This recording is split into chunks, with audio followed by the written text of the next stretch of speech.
अभ्यास 424। Ready? Yes. वह प्रकृति के तमाम संसाधनों को मनुष्य के उपभोग की वस्तुओं में बदलने की ओर आगे बढ़ी। स्टॉप। पर उसने आखिरकार खुद मनुष्य को भी एक उपयोगी संसाधन बना दिया। स्टॉप। मनुष्य के विकासशील और प्रगतिशील होने का पैमाना यह हो गया कि वह कितना बेहतर मानव संसाधन है। स्टॉप। यहाँ तक कि स्वतंत्रता, आनंद और मानवीय भाव तक मनुष्य की आंतरिक प्रकृति के उद्दृढ़ होने की तरह नहीं, उसके द्वारा अर्जित सुविधाओं की वजह से संभव हो सकने वाली वस्तु हो गए। स्टॉप। इसका नतीजा यह निकला कि प्रकृति के संसाधनों के अक्षय होने का मिथक खंडित हो गया। स्टॉप। इस वजह से प्रकृति और पर्यावरण के संकटग्रस्त हो जाने की अभूतपूर्व स्थिति सामने आई। स्टॉप। मनुष्य को पहली दफ़ा यह एहसास हुआ कि अगर एक बुद्धिमान प्रजाति के रूप में पृथ्वी पर बचना है तो उसे यहाँ मौजूद तमाम जीवन रूपों की आपसदारी के साथ बचना होगा। स्टॉप। जीवन रूपों पर गिरने वाला संकट है। स्टॉप। ऐसा संकट जहाँ मनुष्य किसी अन्य प्रजाति से न बेहतर है न कमतर। स्टॉप। यह बस एक अन्य जीवन रूप है। स्टॉप। और चूँकि प्रकृति और जीवन को संकटग्रस्त बनाने के लिए वह खुद मुख्य रूप से जिम्मेवार है, इसलिए उन्हें बचाने के प्रयासों में भी उसी की भूमिका सर्वोपरि होने वाली है। स्टॉप। आज जिसे हम हरित जीवन शैली में वापसी की बात कह सकते हैं, वह अब मानव जाति की उस कोशिश का पर्याप्त नहीं रह गई है जिसका मकसद मानव जाति को बुनियादी कुदरती जीवन शैली में लौटाने से जुड़ा था। स्टॉप। अब वह मनुष्य के जीवन के ही संकटग्रस्त होकर खो जाने की आशंकाओं के निस्तारण की बात हो गई है। स्टॉप। मानव जाति अब इस सच के करीब पहुंच रही है कि जीवन अपने आप में एकमात्र बुनियादी सच है जिसे बचाना जरूरी है। स्टॉप। हम पहली दफ़ा जीवन के लिए जीवन के अर्थ को समझने की दिशा में आगे बढ़ रहे हैं। स्टॉप। अतीत में हमने सच को पाने के जो रास्ते बनाए थे वे सभी अंततः हमें ऐसे सच तक ले गए जिन्हें हम जीवन से बड़ा सच कह सकते हैं। स्टॉप। उस क्रम में हमने आत्मा, ईश्वर, धर्म, अध्यात्म, साधना और पूजा पद्धतियों जैसी चीज़ों को खोजा था।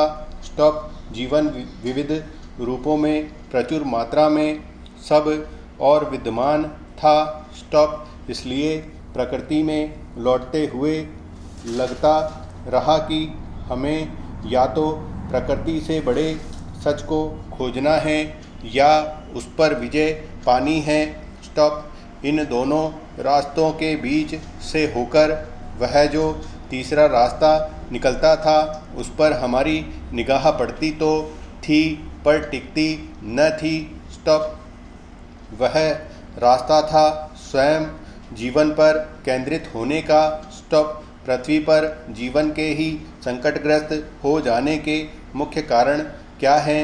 स्टॉप। अक्सर इसके लिए पूंजीवादी औद्योगिक क्रांति और नगरीकरण के अंधाधुंध विकास को सीधे निशाने पर रखा जाता है। स्टॉप। पर एक अन्य कारण भी है।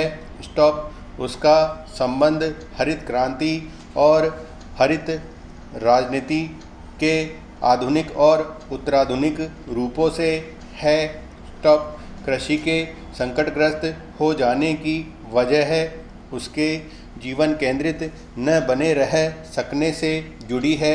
स्टॉप। औद्योगिकरण के कृषि क्षेत्र में भी दखल देने से जो हालात पैदा हुए हैं उनके कारण हरित क्रांति और हरित राजनीति तक जीवन को बचाने वाली न रहकर उसे नष्ट करने वाले बाजार तंत्र के खेल में बदल गई है। स्टॉप। हम कृषि संस्कृति और हरित क्रांति तक के संकटग्रस्त हो जाने के समय में जी रहे हैं। स्टॉप। इसलिए वनवासी अतीत और मौजूदा दौर की हरित जीवन शैली को विकास की कड़ियों की तरह देखने का वक्त आ गया है। स्टॉप। हमारे वक्त में महत्वपूर्ण है कृषि और जंगल को बचाने के ताल्लुक़ रखने वाली हरित जीवन शैली का एक नई शक्ल में लौटना। स्टॉप। मध्यकाल तक कृषि संस्कृति विकासोन्मुख थी, पर आधुनिक काल के आरंभ होते ही इस पर संकट के बादल गहराने लगे। स्टॉप। उधर नगरीकरण का अभूतपूर्व विस्तार हुआ। कृषि पर निर्भर गांव नए बाजार के व्यावसायिक दबाव को झेल न पाने की वजह से लगातार शिकार होते गए। स्टॉप। पर जिसे हम हरित संस्कृति का संकट कह सकते हैं उसका संबंध मुख्यतः नगरों से है। स्टॉप। औद्योगिकरण के कारण नए कंक्रीट के जंगलों में बदलते हैं। स्टॉप। प्रकृति से उनकी अलहदगी उन्हें हरित जीवन शैली में वापसी के लिए पुकारती दिखाई देने लगती है। स्टॉप। बाजार से पिछड़ रहे गांव को विकसित करने के लिए प्रयास किए जाते हैं। स्टॉप। किसानी को एक नई हरित क्रांति की ओर मोड़ा जाता है। स्टॉप। पर आधुनिक तौर तरीकों से खेती बाड़ी की स्थिति सुधारने की कोशिश गांव को जिस तरह की हरित क्रांति की ओर ले जाती है वह वहां की कृषि संस्कृति को प्रभावित तो करती है, रूपांतरित नहीं करती। स्टॉप। यानी हम हरित क्रांति तक तो पहुँचते हैं पर वह हमारी हरित जीवन शैली नहीं बन पाती। स्टॉप। अब हालात ये हैं कि हरित जीवन शैली शहरी मध्य वर्ग की ज़रूरत अधिक है। स्टॉप। औद्योगिकरण की वजह से बढ़ते प्रदूषण के कारण प्रकृति को बचाने की ज़रूरत शहरों को इसलिए अधिक है क्योंकि वहाँ रहने वालों के लिए अब सांस तक लेना दूभर होता जा रहा है। स्टॉप। पर हरित जीवन शैली हमारी सामान्य जीवन शैली तभी बनेगी जब नगर और गांव मिलकर इसे अपनी साझी जीवन शैली बनाएंगे। स्टॉप। यूपी जीतना है। स्टॉप। भाजपा को हराना है। स्टॉप। योगी को हराना है। स्टॉप। अखिलेश को आना है, बाकी के क्या करेंगे। स्टॉप। कोई चर्चक नहीं बताता। स्टॉप। इन दिनों हम चैनल पर यूपी की खबर धुनी बुनी जाती है। स्टॉप। यूपी की हर खबर भंडाफोड़ खबर की तरह दी जाती है। स्टॉप। सनसनी फैला दी जाती है। स्टॉप। पहलवान कुश्ती में व्यस्त हो जाते हैं। स्टॉप। एक दो दिन इसी तरह से खबर धुनी जाती है, फिर अपने अपने पक्ष में मोड़ ली जाती है। स्टॉप। सत्ता पक्ष अपने सच को हावी करता है तो विपक्ष अपने सच को हावी करता है। स्टॉप। और इस तरह हर सच का मलीदा बन जाता है। स्टॉप। इसी तरह एक दिन अयोध्या के राम मंदिर के पास की ज़मीन की खरीद में हुए घोटाले की खबर जम के तोड़ी गई। स्टॉप।